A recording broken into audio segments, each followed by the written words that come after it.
Hey guys, today I'm going to show you how I installed this Overland Pros 270-degree batwing awning, which is really cool, and then it gives a ton of shade coverage. It's nice if you're boondocking and setting up somewhere for like a week at a time, and you can just set it up, have a great shady area, and then collapse it before you leave. So this is the Overland Pros 6K Wraptor awning. Send quite a bit of stuff with it. 3 of these very strong, solid mounting brackets. 6 U-bolts to go with them, so you can mount this on a roof rack made of tubing. A bag of bolts and hardware, so 6 bolts, lots of washers, all stainless steel, and lock nuts. And basically, these bolts slide in from the ends. They go in here, and then they can't spin. So you have your bracket on the other side, goes something like this, put it through, and then you can just tighten your nut on that way. Because my roof rack is not made of tubing, I am going to use these, but I'm gonna just secure them straight to my roof rack. So I went and bought more stainless steel hardware so that I can hopefully bolt that through my roof rack and have a very secure lever. Then you also get the 2 straps, 12 stakes and lines, and they come in this little canvas bag.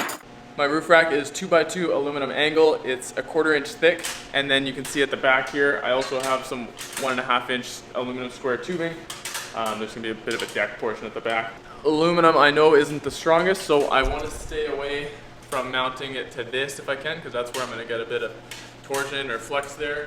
And I'm mounting the pieces always to my cross members, so they'll go right something like this.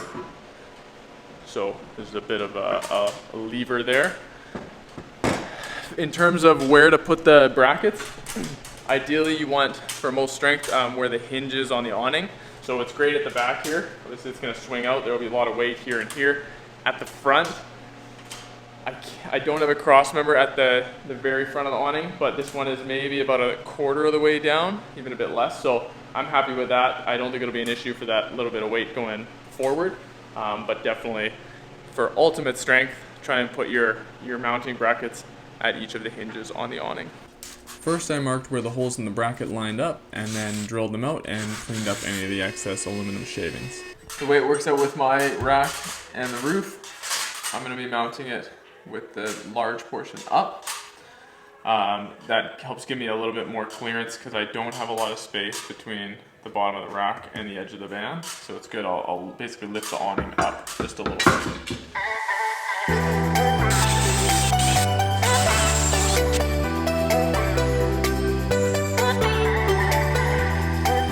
Something like that. I didn't want it sticking over too far at the back here, so you can see I put it a little bit closer in on this one, but it is welded to this cross support too, so I'm not worried. First bracket going on. I'm gonna go with stainless steel bolts here, and then a washer, a lock washer, and a nut on the bottom.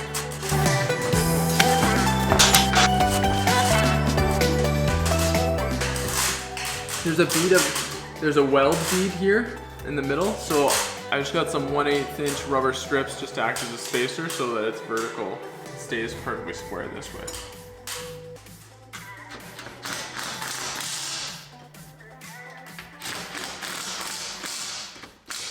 Done.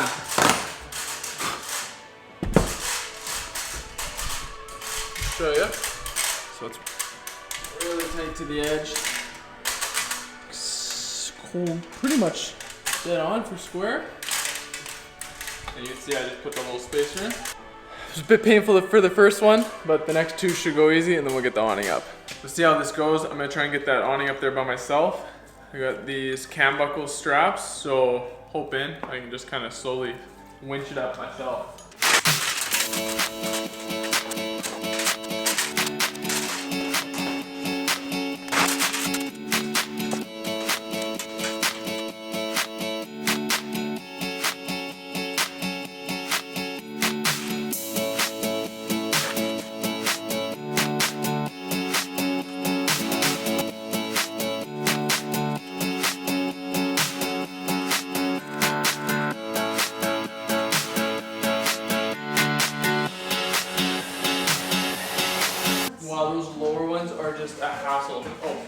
the table there, beside the camera, please.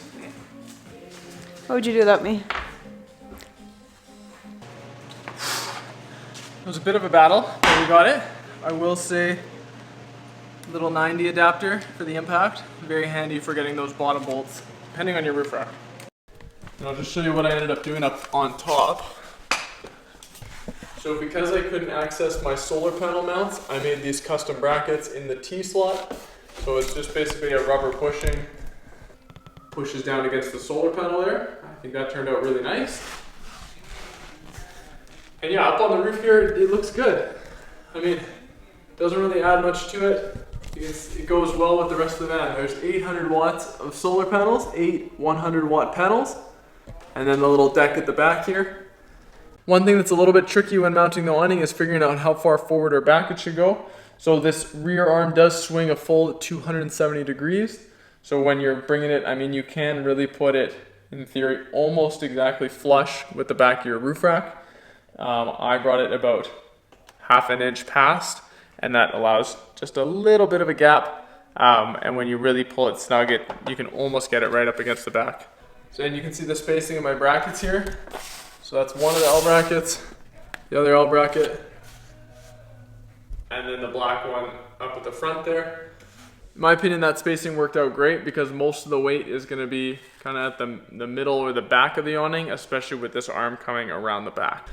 I got it set up for the first time. That does look pretty sweet. That is a lot of coverage.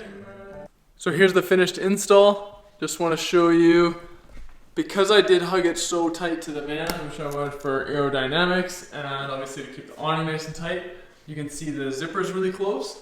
It still opens and closes just fine, and you can reach the zipper without it scratching the paint or anything. You just need to make sure you really pack the awning away tight. Now let's check out the question you've probably all been asking is how do you deploy and retract this awning when it is 10 feet off the ground?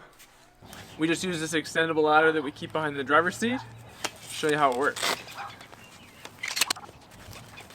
It may actually be a better strategy to deploy it from above while standing on the roof rack, but as you can see, it worked out okay doing it by myself with the extendable ladder. So there it is. As you can see, I didn't attach this rain cover portion at the front. You could add that, just tie it off to that same corner. In the areas that you couldn't see there, I take that strap and just run it around the corner to the leg of the roof rack, hook it around that, and then cinch it tight. So really easy setup. It would, the extendable ladder is a little bit annoying in my opinion. I would rather have do it with a step ladder or even a couple chairs there if they're high enough and you can just reach up. Just to be clear, this is my third time deploying the awning and the first time with the extendable ladder. So I think it went pretty well. You can see it's a little bit windy right now and the awning does really well. There's no concern. There are these legs that are velcroed on the bottom and you could take these down if you want. These legs here just come down if you undo the velcro. They're on a little hinge at the end and they will touch all the way to the ground, even with a high roof van like this. This is a Ford Transit, it's about 10 feet tall. And then just so you can see how I strapped it at the back there. Just around the leg, and then I do the same at the front over there. This area at the back is really cool if you're gonna get stuff out of the back of the van to have that covered portion. That could be well worth the hassle of the setup and the takedown. As you can see, the wind's really blowing and the awning handles it just fine. I'm gonna go ahead and take it down. This part's a little bit trickier. Here we go. Retracting the awning is definitely the difficult part with this one, and as you can see, it would be really helpful to have a second set of hands to bring those arms in. Then the key here is to really fold it nice and tight and evenly across the entire width so that you can zip it up. So you can see it's a bit of a battle. I think it's all about the folding. I'm still practicing getting better at the folding, but you just want to disperse that thickness throughout the awning as much as you can. Even by myself, what was that? I think 10 minutes to put it in, and like I say, I'm very much still a rookie at it, so I think that would get faster and faster as you set up and take down, and especially if you had a second person involved, you know, bringing them in, and you could even go on the roof and do it.